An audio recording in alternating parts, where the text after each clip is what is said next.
Halo teman-teman, selamat datang lagi di channel saya di Rimba Borneo. Apa kabar semuanya? Semoga kalian dalam kondisi baik-baik saja dan selalu diberikan kemudahan dalam melakukan hal-hal yang ingin kalian lakukan, apapun itu. Jika kalian menonton video ini, pastinya kalian masih bermain aquascape dong, atau bahkan baru memulai. Yang mana nih? Nggak masalah. Video ini khusus saya buat untuk yang pemula. Jadi buat kalian yang sudah jago, sudah mahir, bisa skip video ini dan nonton TikTok aja ya. Nungguin ya.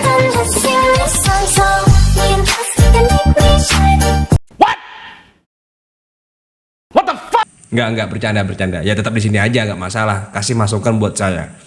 Nah, pemula sering sekali merasa merawat aquascape itu sulit. Terus sering gagal dan akhirnya menganggap aquascape adalah hobi yang ribet. Ya memang ribet sih sebenarnya. Bayangkan aja tanaman enak-enak hidup di alam, ya kan? Disediakan semuanya oleh alam, kemudian kalian taruh dalam rumah di aquascape atau akuarium kalian. Tentunya kalian harus bisa memenuhi semua kebutuhan tanaman yang sebelumnya sudah disediakan oleh alam dong. Iya nggak? Seperti lampu, air, filter, dan lain-lain. Nah, namun saya tidak ingin membahas itu lebih jauh ya. Itu sudah dibahas di bab-bab sebelumnya dan banyak juga YouTuber yang sudah sering membahas itu. Jadi kalian bisa googling. Oke, langsung aja. Tanaman apa sih yang benar-benar mudah dan tetap bisa hidup walau kita kasih peralatan seadanya? Jadi seadanya di sini bukan berarti tanpa peralatan pendukung ya, ada minimumnya seperti itu. Yang pertama adalah baby tears. Nah, tanaman ini masuk kategori tanaman tergampang menurut Rimba Borneo. Jika kalian gagal menghidupi tanaman ini, otomatis tanaman lainnya juga bakal sulit untuk hidup. Tanaman ini bisa kalian tancap atau bahkan kalian ikat di kayu dan batu. So buat kalian yang nggak pakai pupuk dasar, tanaman ini masih bisa hidup. Tanpa CO2 tambahan juga masih bisa hidup kok. Oke, tenang aja. Kedua, Hygrophila corymbosa. Nah, varian dari Hygrophila corymbosa ini sangat banyak teman-teman. Seperti Hygrophila siamensis, compact, stricta, costata, dan teman-temannya. Juga ada Hygrophila difformis. Nah, ini juga tanaman badak yang bisa hidup di parameter yang sangat luas. Jika kalian tetap gagal menumbuhkan tanaman ini, ya tanaman lainnya juga pasti gagal. Kalian butuh media tanam untuk menumbuhkan tanaman ini karena dia merupakan tanaman tancap. Jadi butuh media seperti pasir malang, silika. Kalau bisa soil ya bagus. Nah, untuk jenis ketiga yaitu adalah dari jenisnya Echinodorus tenellus ya teman-teman ya. Sagittaria. Nah, ini adalah salah satu tanaman karpet super mudah untuk tank kerehore ya. Peralatan seminim mungkin tapi bisa hidup karpet ya itu. Jika kalian gagal menumbuhkan tanaman ini, maka tanaman karpet lain bakal kemungkinan besar ya gagal seperti monte, hairgrass dan lain-lain itu pasti nggak mungkin hidup lah. Kecil kemungkinannya, nggak pasti ya, kecil kemungkinannya. Karena ini level tanaman karpet yang paling mudah seperti itu. Keempat ada dari jenisnya Cryptocorin, Wentii, Baektii, Mioia ya. Varian dari jenis ini itu juga tanaman yang super mudah. Jika kalian gagal menumbuhkan tanaman ini, ya aku nggak bisa berkata apa-apa lagi. Mungkin yang dibangun bukan aquascape atau apa ya namanya, ya nggak tahu. Karena ini gampang banget gitu. Kalau kalian gagal ya, mungkin kalian memang nggak niat lah main aquascape seperti itu. Namun tidak semua Cryptocorin jenisnya seperti yang ada dari Kalimantan ya, Striolata, Ferruginea, kemudian Silver Queen atau yang dari Sumatera, Crypto Nuri dan lain-lain itu sulit ya. Atau Crypto Parva yang kecil itu sulit. Jadi hanya Crypto ini. Jadi nggak semua Crypto itu mudah. Seperti bucin nanti akan saya jelaskan.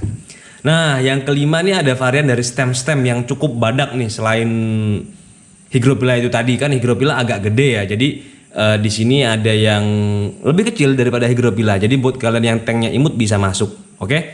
Nah, ada Ludwigia repens ya. Variannya itu ada yang rubin, ovalis ya, Ludwigia palustris. Nah, ini jadi varian termudah dari jenis-jenis Ludwigia.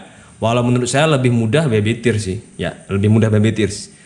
Nah, dan kalian kalau misalnya gagal nanam tanaman-tanaman ini ya, maka tanaman stem seperti rotala dan teman-temannya yang merah morona itu ya udah nggak mungkin hidup lah. Atau mungkin kecil kemungkinan untuk hidup seperti itu.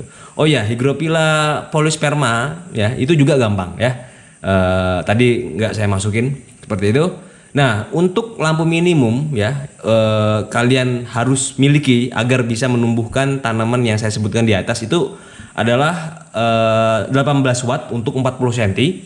Kemudian akuarium 50 cm itu minimal 21 watt dan akuarium 60 cm itu minimal 24 watt ya, tipe lampunya LED. Jadi kalian ya bebas sih menggunakan lampu apa aja, yang pabrikan oke, lampu custom oke ya, dengan minimal watt segitu tuh tadi. Kalau di bawahnya ya kemungkinan hidupnya ya kecil lah, maksa banget gitu. Tanaman kan butuh fotosintesis, sedangkan kalian nggak niat untuk ngasih cahayanya, apalagi lampu celup ya nggak bisa.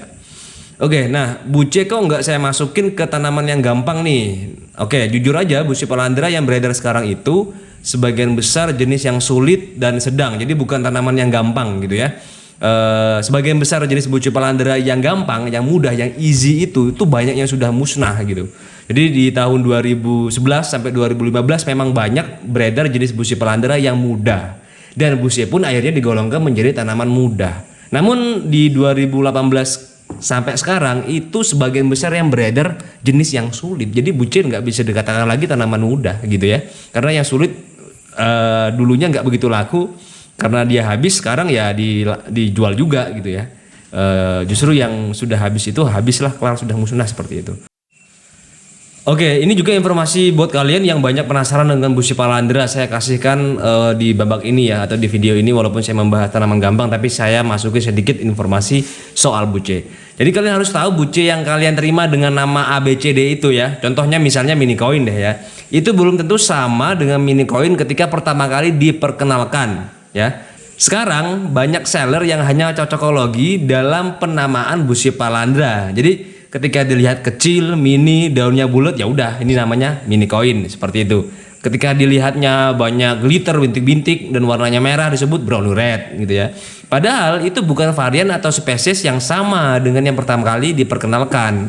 Otomatis karakternya akan berbeda dengan aslinya gitu ya. Jadi buce sekarang itu sudah nggak jelas lagi penamaannya. Ketika kalian mendapat buce A atau buce B, belum tentu itu buce aslinya, seperti itu. Hanya mirip saja. Nah, untuk di pasaran buce Palandra yang bisa dikatakan banyak yang masih validnya ya, jenisnya itu seperti Skeleton King, itu jelas bentuknya ya, Catherine, Paris, Velvet, Biblis, Pink Lady, Mini Boyan, jenis-jenis itu bisa dikatakan 90% itu masih ori ya, atau bener itu barangnya, seperti itu.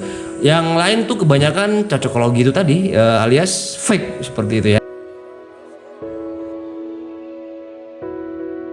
Oke, sebelum saya akhiri, mungkin buat teman-teman yang ingin berbelanja kebutuhan tanaman aquascape bisa langsung cek di marketplace ya, di Aquarimba official distributor, dan Aquarimba yang ada di Tokopedia dan Shopee. Linknya ada di bawah, bisa kalian langsung cek seperti itu. Ada bonus buat kalian yang bilang subscriber Rimba Borneo. Sekian, terima kasih dan sampai jumpa.